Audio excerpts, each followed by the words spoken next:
প্ৰতিবছৰে ফেব্ৰুৱাৰী মাহৰ 28 তাৰিখে প্ৰখ্যাত ভাৰতীয় পদাৰ্থ বিজ্ঞানী চন্দ্ৰশেখৰ ভেংকট ৰমনৰ ৰমন পৰিঘটনাৰ আৱিষ্কাৰক সুঁৱৰি ভাৰতবৰ্ষত ৰাষ্ট্ৰীয় বিজ্ঞান দিৱস উদযাপন কৰি অহা হৈছে। অন্যান্য দেশৰ সমান্তৰালভাৱে আমাৰ ভাৰতবৰ্ষতো বিজ্ঞান আৰু প্ৰযুক্তিবিদ্যাৰ প্ৰসাৰ আৰু বিজ্ঞান জনপ্ৰিয়কৰণ কৰাৰ উদ্দেশ্যৰে প্ৰতি বছৰে একোটা বিশেষ বিষয়বস্তুলৈ এই দিৱস পালন কৰি অহা হৈছে আৰু এইবাৰো অৰ্থাৎ 2021 বৰ্ষক ইয়াৰ ব্যতিক্ৰম নহয়। প্ৰিয় শ্ৰোতা, বিজ্ঞান দিৱসৰ লগত সংগতি ৰাখিয়ে যুৱকণ্ঠ অনুষ্ঠানৰ জৰিয়তে আমি আজি এই বিষয়তে কথা পাতিম। যিহেতু আমাৰ সমাজত বৈজ্ঞানিক মানসিকতা গঢ় লৈ উঠাটো খুবেই প্ৰয়োজনীয়।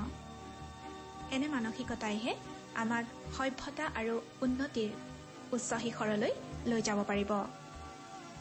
সেয়েহে বিজ্ঞান মানসিকতাক লৈ আজিৰ অনুষ্ঠানটোত আমি কথা পাতিবৰ বাবে আমন্ত্ৰণ কৰি আনিছো চাইণ্টিফিক টেম্পাৰমেণ্ট কমিউনিটিৰ জন্মদাতা অংশুমান হাজৰিকাক। অংশুমান একালৰ ৰাষ্ট্ৰীয় শিশু বিজ্ঞানীৰ লগতে বৰ্তমান সময়তো প্ৰত্যক্ষভাৱে ৰাষ্ট্ৰীয় শিশু বিজ্ঞান সমাৰোহৰ সৈতে জড়িত হৈ আছে। অংশুমান, আমাৰ অনুষ্ঠানলৈ তোমাক স্বাগতম জনাইছো। হয়, ধন্যবাদ। আজি আমি অনুষ্ঠানটোত তোমাৰ লগত বিজ্ঞান বিষয়তে কিছু কথা আলোচনা কৰিম। যিহেতু তুমি বিদ্যালয়ৰ সময়ৰ পৰাই বিজ্ঞানৰ ক্ষেত্ৰখনৰ সৈতে জড়িত হৈ আছাই, কিন্তু প্ৰথমে তোমাৰ বিষয়ে আমাৰ শ্ৰোতাসকলক জনোৱাচোন। হয়, নমস্কাৰ। মোৰ নাম অংশুমান হাজৰিকা। মোৰ ঘৰ গহপুৰত।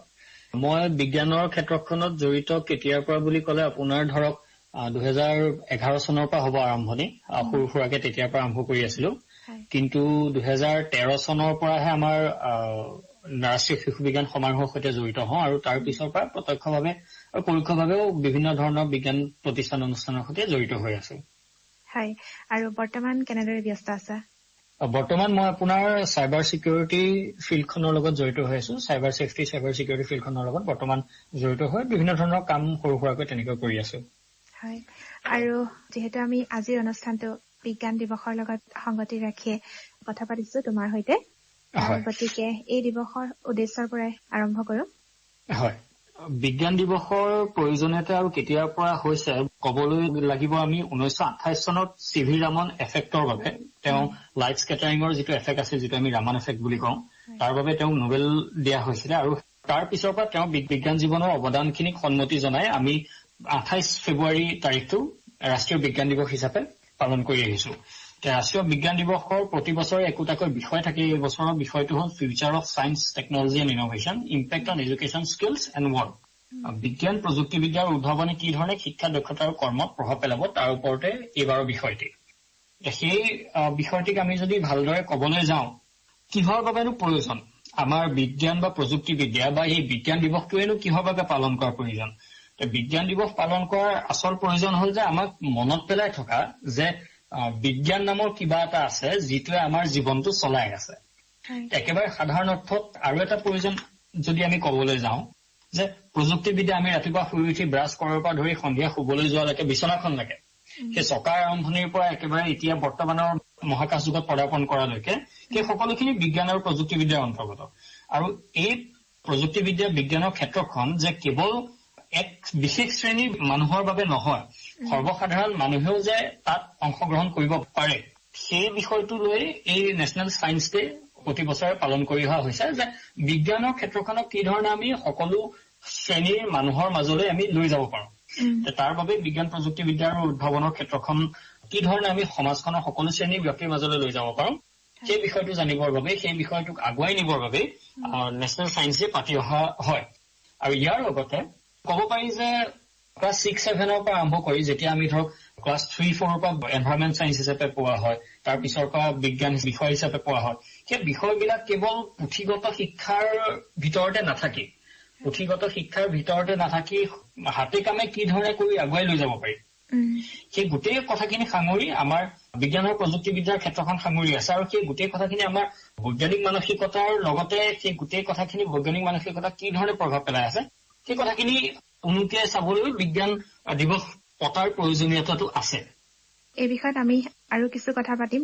তুমি খুব ধুনীয়াকৈ আৰম্ভণিৰ কথাখিনি কৈছাই, কিন্তু তুমিও যিহেতু 2013 বৰ্ষৰ পৰাই এই ক্ষেত্ৰখনৰ সৈতে জড়িত হৈ আছা, গতিকে তোমাৰ সেই ব্যক্তিগত সমস্যাৰ বিষয়েও অকণমান কথা পাতো। যিহেতু ৰাষ্ট্ৰীয় পৰ্যায়লৈকে নিৰ্বাচিত হৈছিলা, গতিকে কেনেকুৱা ধৰণৰ প্ৰকল্পৰ জৰিয়তে গৈছিলা বা তুমি আগ্ৰহী কেনেদৰে হৈছিলা, পৰিৱেশ কেনেদৰে পাইছিলা, সেই কথাখিনি জানোচোন।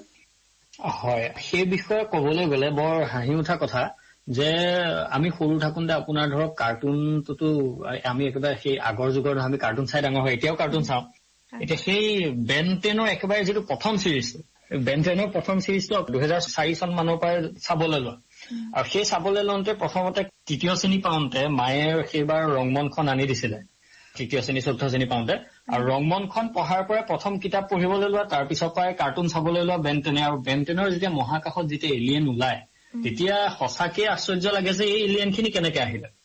কিউৰিচিটিটো তাৰ পৰা আহিলে। কিউৰিচিটিটো এনেকুৱা নহয় যে বয়সীয়া মানুহ এজনৰ কিউৰিচিটি সদায় গাম্ভীৰ্যপূৰ্ণ বস্তু এটাৰ পৰা আহিব লাগিব, সেইটো নহয় কেতিয়াও।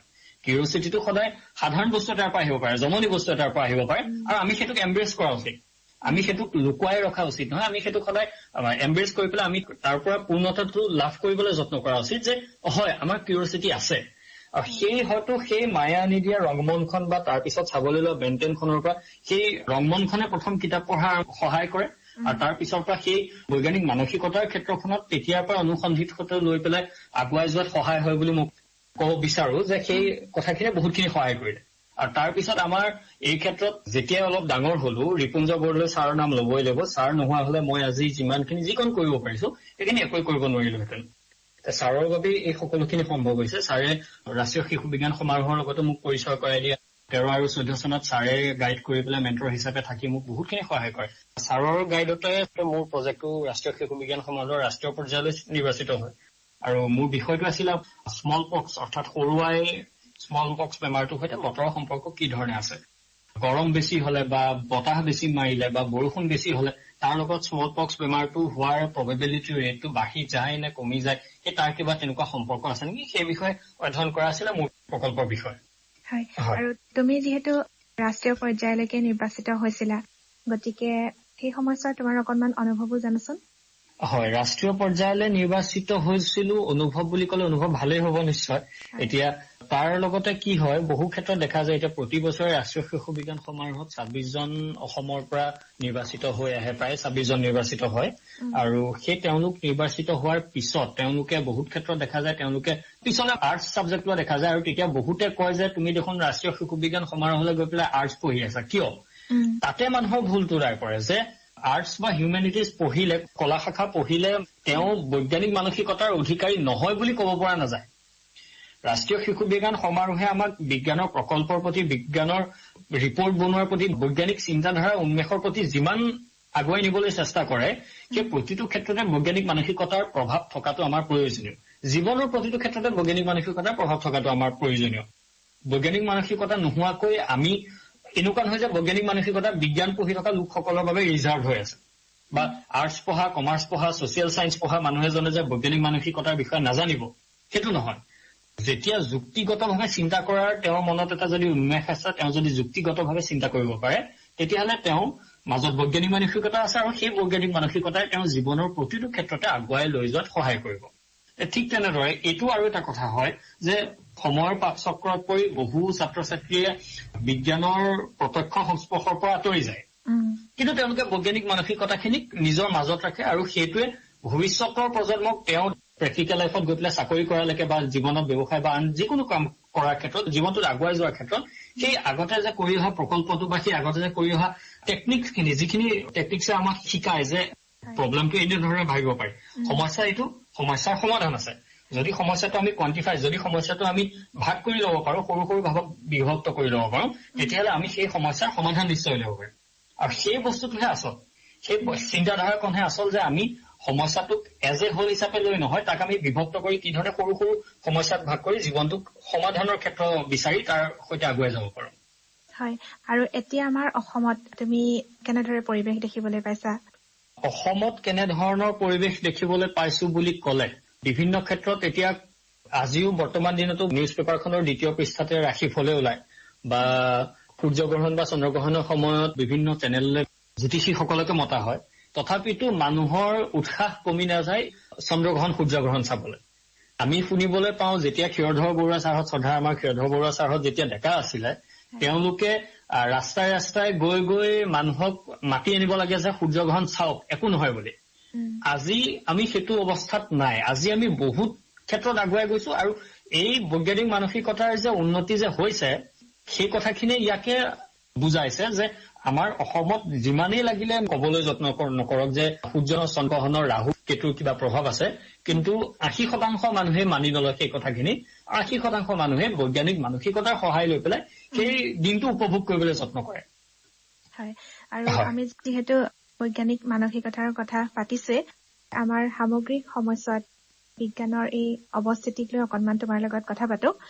যিমানে আচলতে আমি বৈজ্ঞানিক সা-সঁজুলিৰে বা প্ৰযুক্তিবিদ্যাৰে আগবাঢ়ি গৈছো, তথাপিও কিন্তু কোনোবাখিনিত এতিয়াও আমাৰ অকণমান অনুভৱ হয় যে আমি সিমানখিনি বৈজ্ঞানিক মানসিকতাৰে আগবাঢ়ি যাব পৰা নাই। কাৰণ আমি বিভিন্ন ধৰণৰ অন্ধবিশ্বাসখিনি বা কুসংস্কাৰখিনি দেখিবলৈ পাইছো এতিয়াও আমাৰ সমাজত। এই ক্ষেত্ৰত তোমাৰ অনুভৱ কোৱাচোন। এই ক্ষেত্ৰত অনুভৱ বুলি ক'বলৈ গ'লে এই ক্ষেত্ৰত আমাৰ যুৱ প্ৰজন্মৰ বহুখিনি হাত আছে। যুৱ প্ৰজন্মই যি ধৰণে প্ৰতিখন কলেজতে, প্ৰতিখন হাইস্কুলতে, প্ৰতিখন মাষ্টাৰ্ছ কৰি থকা ইউনিভাৰ্চিটি এখনত যি ধৰণে তেওঁলোকে বিভিন্ন কলা সংস্কৃতিৰ ক্ষেত্ৰখন আগুৱাই লৈ যোৱাত তেওঁলোকে প্ৰত্যক্ষভাৱে চাপ দিয়ে, তেওঁলোকে প্ৰত্যক্ষভাৱে অংশগ্ৰহণ কৰে, ঠিক সেই ধৰণে যদি বৈজ্ঞানিক মানসিকতাৰ ক্ষেত্ৰখনক আগুৱাই লৈ যোৱাটো বহুসকল ছাত্ৰ ছাত্ৰীয়ে কৰি আছে, নাই কৰা বুলি কোৱা নাই, কিন্তু যিমানখিনি ছাত্ৰ ছাত্ৰীয়ে কৰিছে সেই কৰি থকাখিনিৰ তুলনাত নকৰাৰ সংখ্যাটো বেছি। সেইটো পৰিলক্ষিত হৈ আছে যে এতিয়াও আমি দেখিবলৈ পাওঁ যে জ্যোতিষী এজনে মেকবুকৰ লেপটপ এটা লৈ পেলাই তেওঁ তাত ভৱিষ্যত গণনা কৰে। আৰু সেই অপব্যৱহাৰখিনি আমি ছাত্ৰ ছাত্ৰীসকলে, আমি যুৱ প্ৰজন্মই জানো।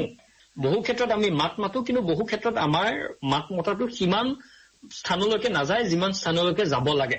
সেইবাবে মই সকলোকে এক অনুৰোধ কৰো, বিনম্ৰ অনুৰোধ কৰো যে স্কুল এখনত বা কলেজ এখনত কিয়নো আমি বিজ্ঞানৰ এটা যেনেকে ক্লাব, যি ধৰণে গোট থাকে, আচুৰ থাকে, ABVP থাকে, বিভিন্ন ধৰণৰ গোট থাকে, যি ধৰণে এটা ক্লাব থাকে, ডান্সৰ ক্লাব থাকে, ছিংগিঙৰ ক্লাব থাকে, ঠিক সেই ধৰণে এষ্ট্ৰনমি ক্লাব এটা, ঠিক সেই ধৰণে চাইবাৰ চিকিউৰিটি ক্লাব এটা, ঠিক সেই ধৰণে বৈজ্ঞানিক মানসিকতাৰ ক্লাব এটা, ঠিক সেই ধৰণে কেমেষ্ট্ৰি, ফিজিক্সৰ তেনেকুৱাকে হাতে কামে শিকি কৰিব পৰাকে ক্লাব এটা আমি খুলিব নোৱাৰো নেকি?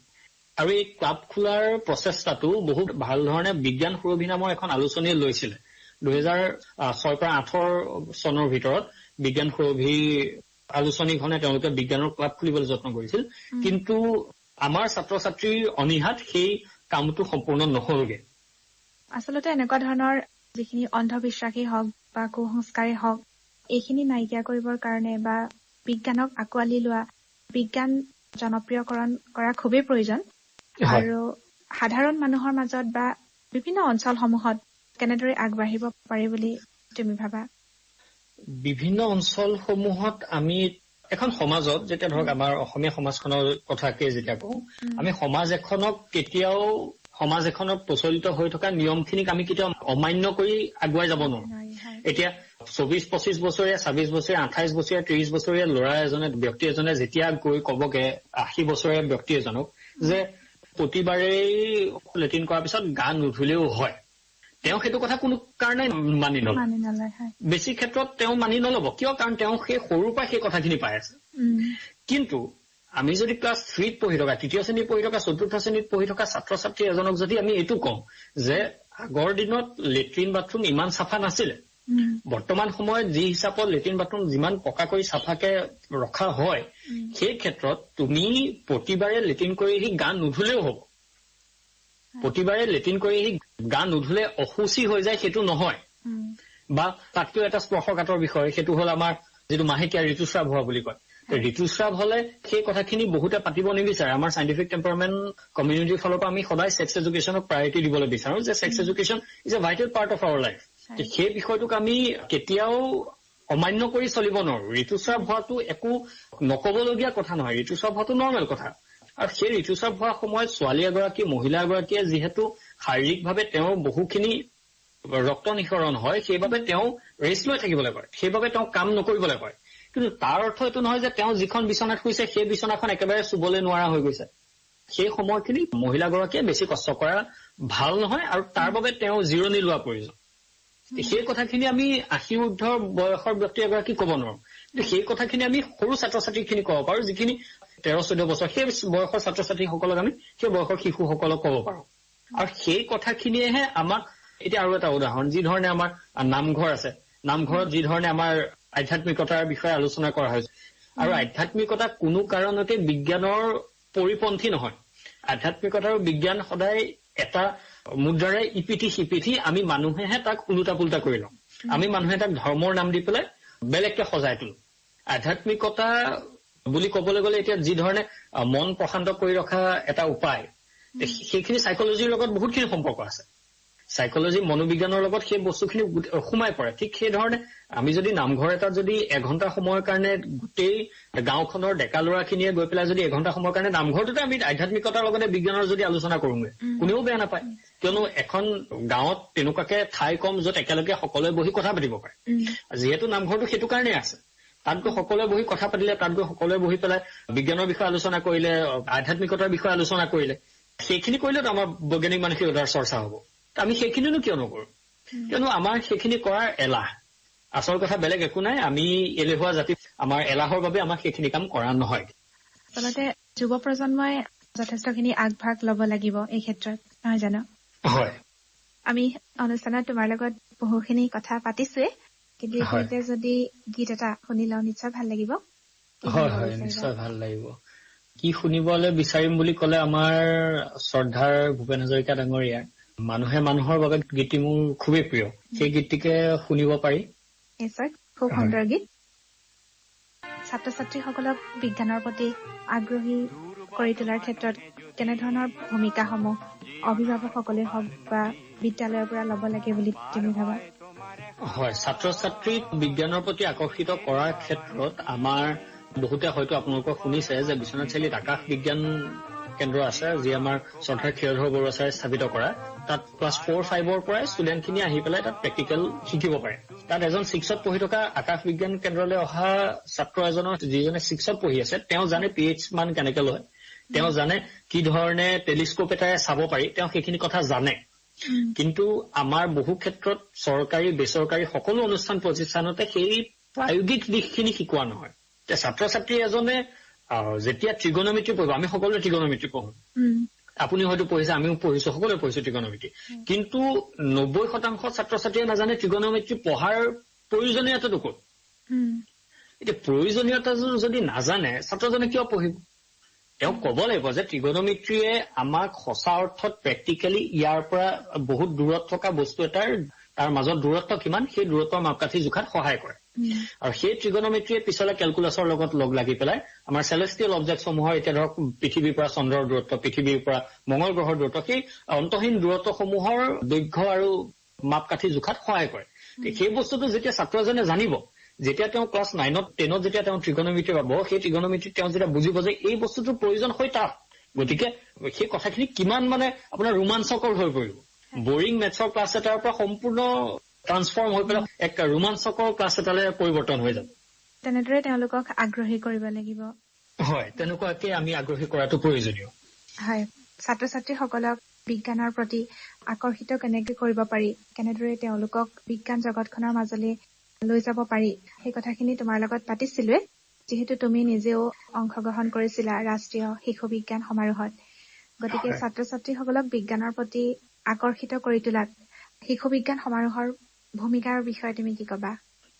শিশু বিজ্ঞান সমাৰোহখন কেৱল অসমৰে নহয়, আমাৰ সমগ্ৰ ভাৰতবৰ্ষৰে বিজ্ঞান প্ৰচাৰৰ ক্ষেত্ৰত এক ধ্ৰুৱতৰাৰ দৰে অতীজৰে পৰা জিলিকি আহিছে আৰু আগলৈও জিলিকি থাকিব। শিশু বিজ্ঞান সমাৰোহে আমাক ইমান সৰু বয়সৰ পৰাই আমাৰ প্ৰকল্প কি ধৰণে কৰিব পাৰি, ৰিচাৰ্চ পেপাৰ এখন কি ধৰণে লিখিব পাৰি, এক্সপেৰিমেণ্ট এটা কি ধৰণে কৰিব পাৰি, সেই গোটেইখিনি কথা আমাক শিকায়। তাৰ লগতে এতিয়া মাষ্টাৰ্ছ কৰি থকা, ডিগ্ৰী কৰি থকা ষ্টুডেণ্ট এজনে সাধাৰণতে কৰিবলৈ টান পায় যে মেথডলজি কি হয়, যে হাইপথেচিছ কি হয়, ৰিজাল্ট আমি এনালাইচিছ কি ধৰণে কৰিব পাৰিম, কোৱালিটেটিভ এনালাইচিছ কি, কোৱান্টিটেটিভ এনালাইচিছ কি, কিন্তু সেই শিশু বিজ্ঞান সমাৰোহে সেই কণ শিশুসকলক আমাৰ 16-17 বছৰীয়া ল'ৰা এজনে ছোৱালী এজনে যেতিয়া সেই কথাখিনি শিকিবলৈ লয়, সেই কথাখিনি যেতিয়া কৰিবলৈ লয়, তেতিয়া আপুনি মই অনুমান কৰিব পাৰো ন যে আমাৰ সেই ষ্টুডেণ্ট হিচাপে সেই ছাত্ৰ ছাত্ৰীজনৰ কিমান কনফিডেন্স লেভেলটো বাঢ়িব। যি বয়সত তেওঁৰ লগৰ বাকী ছাত্ৰ ছাত্ৰীয়ে সাধাৰণভাৱে স্কুললৈ গৈছে, সাধাৰণভাৱে বিজ্ঞানৰ পাঠ্যপুথি পঢ়িছে, সেই বয়সত এজন ছাত্ৰ বা এজন ছাত্ৰীয়ে যেতিয়া কোৱালিটেটিভ এনালাইচিছ এটা কৰিবলৈ জানিব, তেওঁ জানকে বা নাজানক যে সেইটো কোৱালিটেটিভ এনালাইচিছ বুলি কয়, কিন্তু তেওঁ সেইটো প্ৰেক্টিকেলি কৰিছে, আৰু সেই প্ৰেক্টিকেলি কৰাত সহায় কৰিছে ৰাষ্ট্ৰীয় শিশু বিজ্ঞান সমাৰোহে। গতিকে ৰাষ্ট্ৰীয় শিশু বিজ্ঞান সমাৰোহৰ উদ্দেশ্যই হ'ল বিজ্ঞানৰ ক্ষেত্ৰখনত ছাত্ৰ ছাত্ৰীৰ প্ৰসাৰ কৰোৱা, আৰু সেই ক্ষেত্ৰখনত ৰাষ্ট্ৰীয় শিশু বিজ্ঞান সমাৰোহ, আৰ্যভট্ট, আমাৰ এই সকলোখিনি অনুষ্ঠানে বহু ধৰণে কষ্ট কৰি আমাৰ ছাত্ৰ ছাত্ৰীসকলক বিজ্ঞানৰ ক্ষেত্ৰখনত উদ্বুদ্ধ কৰাত সহায় কৰি আহিছে। আৰু এই ক্ষেত্ৰত তেওঁলোক সফল বুলিও ক'ব লাগিব। হয়, এই ক্ষেত্ৰত বহুত বেছিকে সফল বুলি ক'ব লাগিব, কাৰণ আমি এই সময়ছোৱাত আমাৰ 13-14 বছৰীয়া, 16 বছৰীয়া, 17 বছৰীয়া বয়সৰ শিশু এজনে যেতিয়া সেইখিনি কাম কৰিছে, সেই কামখিনি যিহেতু কৰিব পাৰিছে, তেওঁলোকে কৰোৱাত সফল হৈছে, সেইবাবে তেওঁলোকে কৰিব পাৰিছে। আৰু এনেকুৱা নহয় যে এতিয়া যোৱা বছৰলৈকে প্ৰতিবাৰে আমাৰ ৰাষ্ট্ৰীয় শিশু বিজ্ঞান সমাৰোহ প্ৰেক্টিকেলি আমাৰ ফিজিকেলি হৈ আছিলে, এইবাৰ কৰোণা মহামাৰীৰ বাবে এনেকুৱা হোৱা নাই যে ৰখি গৈছে। জিলা ভিত্তিক হ'ল, ৰাজ্যিক ভিত্তিক এইবাৰ আমাৰ অসমৰ নলবাৰীত হৈ গ'ল, আমাৰ প্ৰদীপ মহন্ত ছাৰহঁতে বহুত ভাল ধৰণে পাতিলে। তাৰপিছত এইবাৰ ৰাষ্ট্ৰীয় পৰ্যায়ৰ হ'ব, হয়তো অনলাইন হ'ব, কিন্তু হোৱাটো হ'ব। তো এনেকুৱা অৰ্থ নহয় যে আমাৰ সন্মুখত সমস্যাৰ সৃষ্টি হ'ল, তাৰ বাবে আমি সেইটো বন্ধ কৰি দিছো। ৰাষ্ট্ৰীয় শিশু বিজ্ঞান সমাৰোহৰ দৰে ইমান ডাঙৰ প্লেটফৰ্ম এটা যিহেতু সেই সমস্যাখিনি নেওচি প্ৰতিহত কৰি পেলাই আগুৱাই যাবলৈ সক্ষম হৈছে, গতিকে আমি সঁচাকৈ ভাবো যে ৰাষ্ট্ৰীয় শিশু বিজ্ঞান সমাৰোহ, আৰ্যভট্ট, অসম বিজ্ঞান সমিতি, এই সকলোখিনি অনুষ্ঠান প্ৰতিষ্ঠানে বিজ্ঞানৰ ক্ষেত্ৰখনত ছাত্ৰ ছাত্ৰীক আগুৱাই লৈ যোৱাত বহু কষ্ট কৰি বহুখিনি কাম কৰি আহিছে, আৰু আমি সকলোৱে এই কামখিনিৰ অংশীদাৰ হবলৈ পাই আমি নিজকে গৌৰৱান্বিত বুলি ভাবো। হয়, নিশ্চয়কৈ। তুমি সেই শিশু বিজ্ঞান সমাৰোহত অংশগ্ৰহণ কৰাৰ পৰাই বিজ্ঞানৰ ক্ষেত্ৰখনৰ সৈতে জড়িত হৈ আছা, গতিকে তোমালোকে ব্যক্তিগতভাৱেও বৈজ্ঞানিক মানসিকতাৰ উত্তৰণৰ বাবে কিবা ব্যৱস্থা লৈছা নেকি? হয়, ক'বলৈ গ'লে ৰিপুঞ্জয় বৰদলৈ ছাৰৰ তত্বাৱধানত আমাৰ ৰাষ্ট্ৰীয় পৰ্যায়তে এখন ছ'চাইটি গঠন কৰা হ'ল, চাইণ্টিফিক টেম্পাৰমেণ্ট কমিউনিটি বুলি। চাইণ্টিফিক টেম্পাৰমেণ্ট কমিউনিটিয়ে বৰ্তমান চাইণ্টিফিক টেম্পাৰমেণ্ট কমিউনিটিৰ ভিতৰত বৰ্তমান বিজ্ঞানৰ নিউজ, তাৰপিছত অনুৰণন বুলি দ্বিমাসিক বিজ্ঞান আলোচনী এখন, যিখন ISSN যুক্ত হয়, আৰু বিজ্ঞানৰ ক্ষেত্ৰখনত অসমৰ কিসকল ব্যক্তিয়ে কাম কৰি আছে তেওঁলোকৰ জীৱনী, তাৰপিছত বৈজ্ঞানিক মানসিকতা গঠনৰ বাবে আৰু অন্ধবিশ্বাস আঁতৰ কৰিবৰ বাবে এটি ইউটিউব চেনেলত, য'ত আপোনাৰ প্ৰায় 1.5-2 লাখ মানুহে ভিউ কৰাকে এটা চেনেল, সেই গোটেইখিনি কাম আমি আমাৰ চাইণ্টিফিক টেম্পাৰমেণ্ট কমিউনিটিৰ আণ্ডাৰত কৰি থকা হৈছে। আৰু এতিয়া ধৰক বিজ্ঞানৰ বিভিন্ন ধৰণৰ উদ্ভিদৰ নাম আমি অসমীয়াত নাজানো, সেই বৈজ্ঞানিক নাম নাজানো, বৈজ্ঞানিক ব্যৱহাৰ নাজানো, সেই উদ্ভিদখিনি তাৰো এটা আৰ্কাইভ প্ৰস্তুত কৰি থকা হৈছে।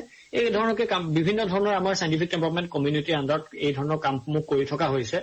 তাৰ মাজতে ক'ব লাগিব চাইণ্টিফিক টেম্পাৰমেণ্ট কমিউনিটিৰ আণ্ডাৰতে আমাৰ ধৰক জোনবায়ে বেজি এটা দিয়া বুলি আমাৰ এমেচাৰ এষ্ট্ৰনমি শিতান আছে, যিখিনি আমি অদূৰ ভৱিষ্যতে অতি সোনকালে আমি যিমান পাৰো সিমান উন্নত কৰি আমাৰ সকলোৰে সন্মুখলৈ লৈ যোৱাৰ এটি প্ৰচেষ্টা চলাই আছো, আৰু আশা কৰিম আমি সকলোৱে আঁকোৱালি ল'ব বুলি। হয়, আৰু এতিয়ালৈকে তোমালোকে সঁহাৰি কেনেদৰে পাইছা ৰাইজৰ পৰা? এতিয়ালৈকে সঁহাৰি আমি বহু ভাল ধৰণে পাইছো, কিয়নো কৰোণাৰ সময়ত যিটো সময়ত বহুতখিনি ফিজিকেল এক্টিভিটি যিহেতু নোহোৱা হৈ গৈছিলে, সেই সময়ত আমাৰ ভিডিঅ'সমূহ প্ৰায় 1.5 লাখতকৈ বেছি মানুহে চাইছে।